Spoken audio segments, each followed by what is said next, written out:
of the year that Bryan Singer brought us the original X-Men. That's right.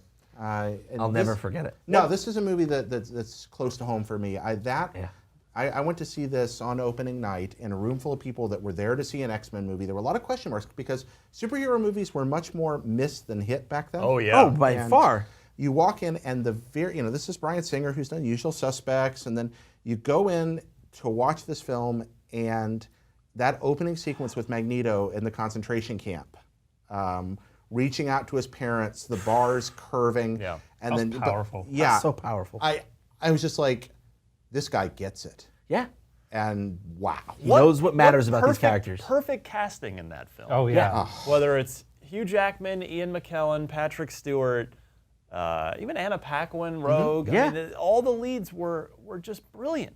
And every time that McKellen and Stewart shared the screen, it was electric. And this is back before we thought of Ian McKellen really as a geek culture dude. I mean, now everybody had wanted Patrick Stewart. Was that pre-Gandalf? That's pre-Gandalf. It's pre-Gandalf. Yeah, that's Fellowship pre-Gandalf. was what, 01? Fellowship was after this. Yeah. So this is pre-Gandalf. And here we have this guy, and he looked incredible for the part. We'd seen him in other movies, but for him to play Magneto, and then everybody wanted Patrick Stewart as long as people had dreamed of an X-Men movie.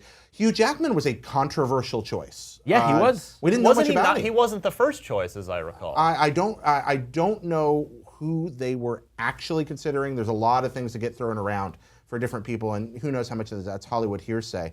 But there was a lot of, and from that first scene on, just they're in the cage. Nailed it. Yeah, and the thematics, like, Singer understood that.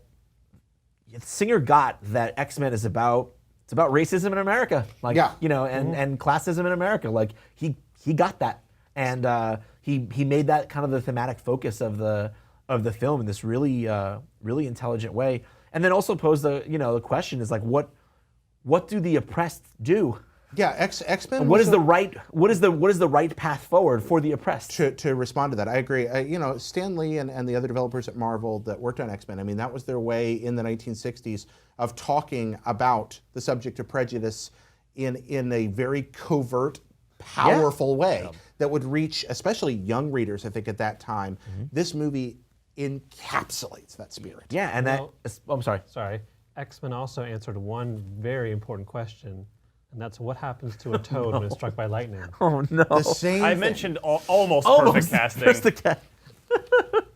The same thing that happens. Ray To Park everything else. playing Toad, he of Darth Maul. Doing the little Phantom spin at the top of the elevator. Yeah. And this movie does have some flaws. There are also, I think, it's important that Mystique's confidence on screen in this movie would become very important to the series later on. Sure. She doesn't actually speak all that much in this one, but she becomes an enormously important character in the movies from there on. And that confidence to walk around in what amounts to body paint and pasties and carry yourself that way, really incredible. Yeah, she had a presence for sure. But I'll never forget that final, the very end scene with Stewart and McKellen playing chess with plastic pieces in a plastic cell, and McKellen asks that important question of any oppressed group, like, what are you going to do? When they come for you? Like, pacifism is fine, but like, what are you going to do? And he says, well, I feel a great swell of pity for the poor soul who comes to that school looking for trouble. Yeah. Which we then get in X2. Chills. Just Which chills. is an even So better good. film. Yeah, it was an even better movie, but this is an awfully good one.